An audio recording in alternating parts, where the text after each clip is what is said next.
Magandang araw mga kababayan. Narito na ang pinakabagong ulat sa lagay ng panahon ngayong araw, June 20, 2026, Saturday.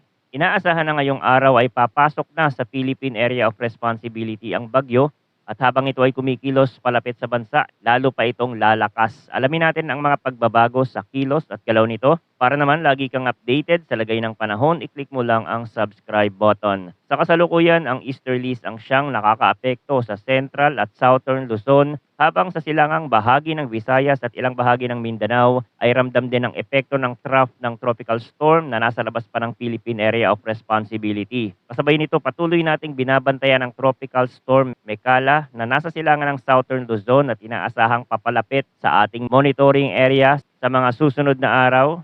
Kaya ang weather picture natin ngayon ay may kombinasyon ng easterlies, localized thunderstorm at ng indirect effect ng isang tropical cyclone na wala pa sa loob ng par. Pero mahalagang bantayan dahil sa posibleng epekto nito sa mga susunod na araw. Ngayong umaga, ang tropical storm Mekala ay tinatayang nasa layong 1,065 kilometers sa silangan ng southeastern Luzon. Ang maximum sustained winds nito ay 75 kilometers per hour malapit sa sentro at ang bugso ay umaabot hanggang 90 kilometers per hour. Kumikilos ito west-northwestward sa bilis na 25 kilometers per hour. Sa ngayon, nasa labas pa ito ng par pero malinaw sa outlook na papalapit ito sa ating teritoryo at inaasahang papasok sa Philippine Area of Responsibility mamayang gabi o bukas ng linggo ng umaga. Kapag nasa loob na ito ng par, bibigyan ito ng local name na Francisco. Ngayon, unahin natin ang forecast weather condition sa loob ng bansa para sa Eastern Samar, Southern Leyte, Dinagat Island at Surigao del Norte. Ang inaasahang lagay ng panahon ay cloudy skies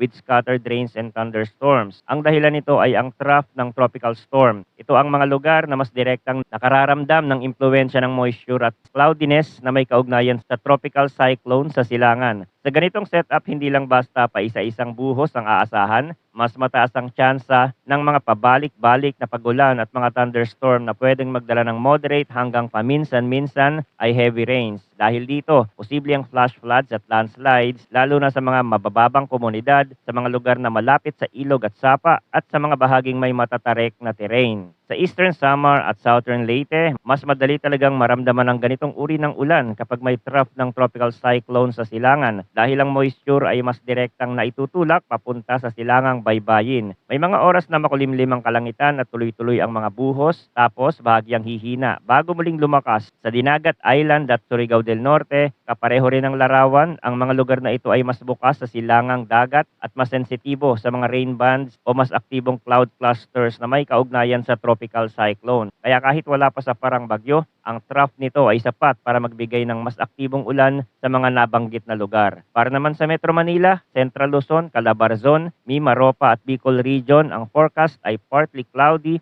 to cloudy skies na may isolated rain showers o thunderstorm. Ang dahilan nito ay easterlies. Dito, hindi kasing tuloy-tuloy katulad ng sa trough-affected areas ang pagulan, pero malinaw na may sapat na moisture sa atmosfera para makabuo ng mga thunderstorm sa iba't ibang oras ng araw. Sa Metro Manila, pwedeng bahagyang magsimula ang araw na medyo maaliwalas o bahagyang maulap tapos pagsapit ng tanghali o hapon ay mas dadami ang ulap at may mga bahagi na makakaranas ng malalakas na buhos sa loob ng maikling panahon. Sa Central Luzon, dahil sa malalawak na kapatagan at mabilis na pag-init ng lupa sa maghapon, tumataas din ang tsansa ng localized thunderstorm development na susuportahan ng moisture mula sa easterlies. Sa Calabarzon, Mimaropa at Bicol Region, dapat ding asahan ang ganitong pabago-bagong lagay ng panahon. May mga lugar na pwedeng manatiling tuyo ng mas matagal, pero may mga lugar ding makakaranas ng biglaang malalakas na ulan sa hapon o gabi. Sa Bicol Region, dahil bukas ito sa silangang moisture flow, mas mataas ang tsansa ng pagbuo ng ulap sa ilang bahagi kaya hindi rin dapat maliitin ang isolated rain showers sa thunderstorm sa forecast na ito. Kapag naging severe ang thunderstorm sa isang lugar, posible pa rin ang flash floods at landslide lalo na sa mga mabababang lugar at sa mga bahaging may slope at bundok. Para naman sa nalalabing bahagi ng bansa, ang forecast ay partly cloudy to cloudy skies na may isolated rain showers o thunderstorm dahil sa localized thunderstorm. Ibig sabihin sa mga lugar na hindi direktang naaabot ng mas aktibong easterlies o ng trough ng tropical storm, ang mga pag-ulan ay mas nakadepende sa local heat at humidity. Kaya may mga lugar na maaliwala sa umaga pero biglang didilim sa hapon dahil sa mabilis na pagbuo ng thunderstorm clouds. Sa ganitong setup, hindi pantay-pantay ang lagay ng panahon sa bawat bayan at bawat probinsya. May mga lugar na walang ulan sa buong araw, habang may mga lugar na may biglang malalakas na buhos, at kapag severe ang localized thunderstorm, posible pa rin ang flash floods at landslide sa mga sensitibong lugar. Ngayon, pag-usapan naman natin ang hangin at kondisyon ng dagat. Para sa Visayas at sa silangang bahagi ng Mindanao, inaasahan ng light to moderate na hangin na mula northeast to northwest. Ang coastal waters ay slight to moderate na may taas ng alon mula 0.6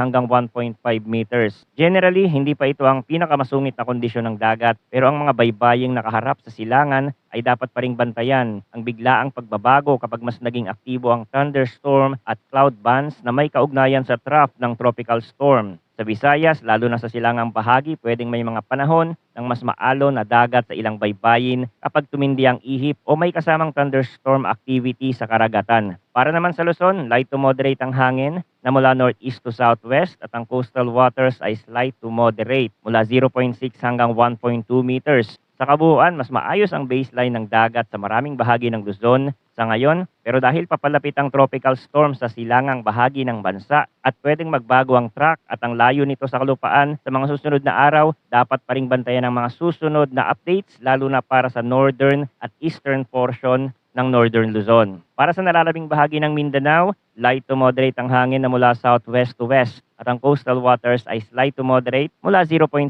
hanggang 1.2 meters. Sa mga baybayin na mas bukas sa hangin ito, may mga panahon na pwedeng medyo mas mararamdaman ng tuloy-tuloy na ihip, pero sa pangkalahatan ay hindi pa ito ang pinakamapanganib na sea condition sa ngayon. Sa kasalukuyang general outlook sa bagyo, nakikita na mas mababa pa ang posibilidad ng landfall scenario. Ibig sabihin sa ngayon, hindi pa ito ang dominanteng inaasahang galaw. Pero kahit less likely ang landfall, hindi ibig sabihin na wala na itong magiging epekto sa bansa dahil sa posibleng paglapit nito sa kalupaan, pagsapit ng Tuesday at Wednesday, at dahil pwedeng magbago pa ang track sa mga susunod na bulletin. Hindi inaalis ang posibilidad ng pagtaas ng wind signal number 1 sa Hilaga at silangang bahagi ng Northern Luzon. Sa madaling salita, habang wala pa itong direktang epekto sa lupa, sa susunod na 3 araw, mahalaga na itong bantayan dahil ang posisyon at kilos nito sa Philippine Sea ay pwedeng magkaroon ng indirect effect sa hangin, ulan at dagat, lalo na sa hilagang bahagi ng bansa. Pagdating sa lakas, inaasahang magpapatuloy ang intensification ni Mekala habang nasa ibabaw ng mainit na karagatan. Sa kasalukuyang projection, maaari itong umabot sa typhoon category pagsapit ng linggo. Ito ang dahilan kung bakit mas seryoso na ang pagbabantay dito. Sa ganitong stage, hindi na lang simpleng tropical storm ang tingin sa sistema dahil ang environmental conditions sa ruta nito ay favorable pa para sa mas tuloy-tuloy na paglakas. Kahit hindi pa malinaw ang eksaktong layo nito sa hilagang kalupaan sa bandang Tuesday